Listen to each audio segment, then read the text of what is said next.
এই ম্যাচটা বাংলাদেশ হেরে গেল, এই ম্যাচটাও বাংলাদেশ হেরে গেল। এইবারে নারী বিশ্বকাপটা আমাদের জন্য হার্ট ব্রেকিং একের পর এক পরাজয় নিয়ে আসছে। ইংল্যান্ডের বিপক্ষে ম্যাচ জয়ের খুব ভালো একটা সুযোগের সামনে বাংলাদেশ দাঁড়িয়েছিল, আমরা জিততে পারিনি। দক্ষিণ আফ্রিকার বিপক্ষে ম্যাচটা তো আমরা প্রায় জিতেই গিয়েছিলাম, পারিনি। আর শ্রীলঙ্কার সঙ্গে আজকের এই ম্যাচটা যে কিভাবে হারলাম সেই বিস্ময় কাটতে আসলে একটুখানি সময়ই লাগবে। 12 বলে 12 রান প্রয়োজন, হাতে 6 উইকেট, এবং উইকেটে আছেন হচ্ছে গিয়ে আমাদের ক্যাপ্টেন নিগার সুলতানা জ্যোতি, যিনি ততক্ষণে হচ্ছে গিয়ে 70+ করে ফেলেছেন। এই ম্যাচ আমরা হেরে গেলাম, বাংলাদেশ এই ম্যাচটা হেরে গেল, এবং তাতে করে আমাদের এই নারী বিশ্বকাপটাই অভিযান শেষ হয়ে গেল। এই অর্থে আমাদের আরেকটা ম্যাচ বাকি রয়েছে ভারতের সঙ্গে, কিন্তু সেমিফাইনালে ওঠার কোনো চান্স আর আমাদের কাগজে কলমও নেই। ইনফ্যাক্ট টুর্নামেন্টটা যখন আমরা শুরু করেছিলাম তখনও যে ঠিক সেমিফাইনালের টার্গেট নিয়ে শুরু করেছিলাম ব্যাপারটা তা নয়, কিন্তু প্রথম ম্যাচটা পাকিস্তানের বিপক্ষে জয়ের পরে এবং এরপরে বাংলাদেশি যে 3টা ক্লোজ ম্যাচ আমরা যেভাবে হারলাম, সেটা আসলে আমাদেরকে হার্ট করবে। আমাদেরকে মনে হবে যে বাংলাদেশের এই দলটা সেমিফাইনাল আসলে খেলতে পারতো, খেলতেই পারতো। আজকের এই ম্যাচটা আমরা যেই জায়গাটাতে হেরে গেলাম, টার্নিং পয়েন্ট কোনটা সেই আলোচনাটা করছে, ওভারঅল সামগ্রিক সবকিছু মিলে সেই আলোচনার জায়গাটা আসছে। দেখুন, প্রথমত আমি আমাদের যে মেয়েদের টিমটা রয়েছে তাদের এফোর্টকে আসলে হাততালি দিতেই হবে, তাদের এফোর্টকে আসলে করতালির সঙ্গে অভিনন্দন জানাতেই হবে। তারা ওই চেষ্টার জায়গাটা করেছেন, সেই জায়গাটাতে ঘাটতি ছিল বলে আমার কাছে মনে হয় না। আপনি যখন দেখবেন যে এই টুর্নামেন্টে আজকের ম্যাচে আমরা কতগুলো ক্যাচ ফেলেছি, কত ক্যাচ ফেলেছি, সাউথ আফ্রিকার বিপক্ষে এই ক্যাচ ফেলার কারণেই তো আমরা ম্যাচটা হেরে গিয়েছিলাম। পুরো টুর্নামেন্ট জুড়েই সেটা দেখা গিয়েছে। এখন এই দলটার একটা ফিল্ডিং কোচ পর্যন্ত নেই, তো তারা ওয়ার্ল্ড কাপ খেলতে গিয়েছে, সেইখানে ফিল্ডিং এর এরকম ল্যাপস হবে, সেটা তো স্বাভাবিক।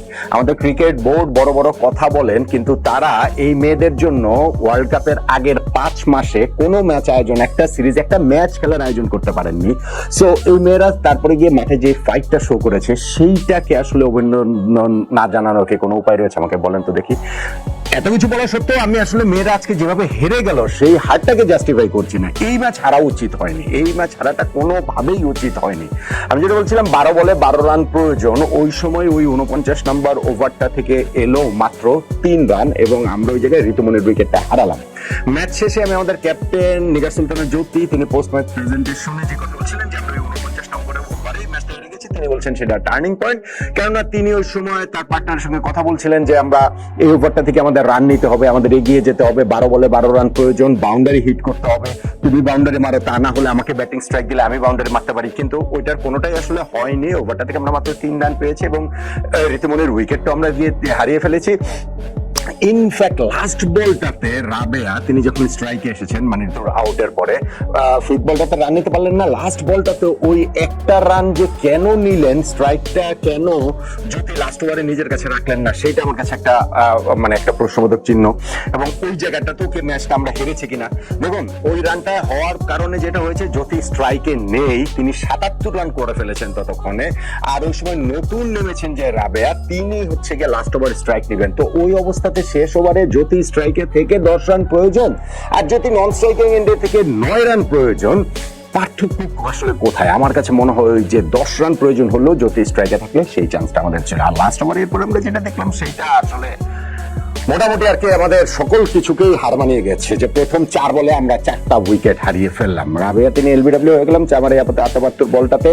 নেক্সট বলটাতে এসে রান নেবার চেষ্টায় নাহিদা রান আউট হয়ে গেলেন। জ্যোতি ওইখানটাতে তিনি স্ট্রাইকে এলেও বিগ শট খেলার চেষ্টায় তিনি বাউন্ডারিতে ক্যাচ দিয়ে আউট হলেন। আর মারুফা আক্তার যখন এলবিডব্লিউ হলেন, প্রথম 4 বলে আমরা 4 উইকেট হারিয়ে ফেলেছি।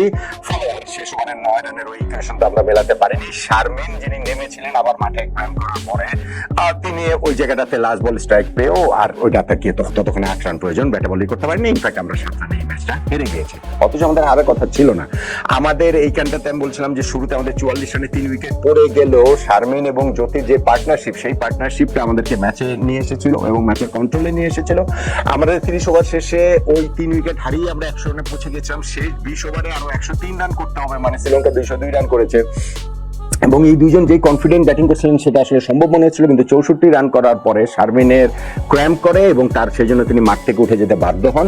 স্বর্ণা নামলেন এবং স্বর্ণার সঙ্গে জ্যোতির আরো একটা 50 রানের পার্টনারশিপ হলো। ওইখানটাতে শুরুতেই একটা ক্যাচ স্বর্ণা দিয়েছিলেন ইনিংসের শুরুতেই, কিন্তু ওই ক্যাচটা শ্রীলঙ্কানরা ধরতে পারেনি। ফলে আমাদের ওই সময় ম্যাচটা পুরোপুরি আমাদের হাতের মধ্যে ছিল। ইনফ্যাক্ট যখন স্বর্ণা আউট হন তখন আমাদের ওই জায়গাটার থেকে আর 29 বলে 27 রান প্রয়োজন, হাতে তখনও আমাদের 6 উইকেট, ফলে ম্যাচটা তখনও আমাদের ছিল শেষ 4 ওভারে 25 রান প্রয়োজন, 3 ওভারে 21 রান প্রয়োজন, 2 ওভারে 12 রান প্রয়োজন, 12 বলে 12 রান আমি তো বললামই।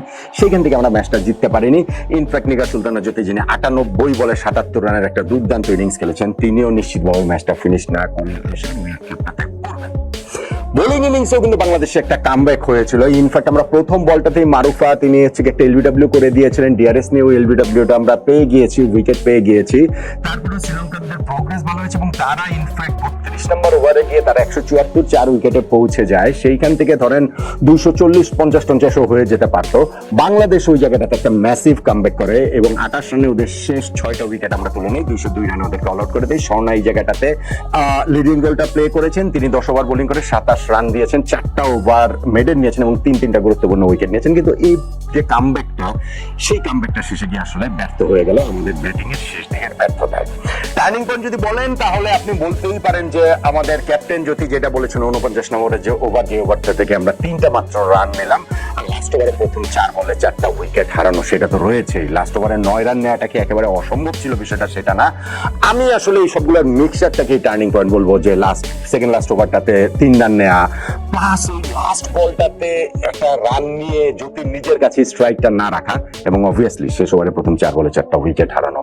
ম্যাচটা আমরা একদম শেষে গিয়ে হেরেছি, নইলে ম্যাচটা বাংলাদেশের কন্ট্রোলের মধ্যেই ছিল। ওইটাই তাই টার্নিং।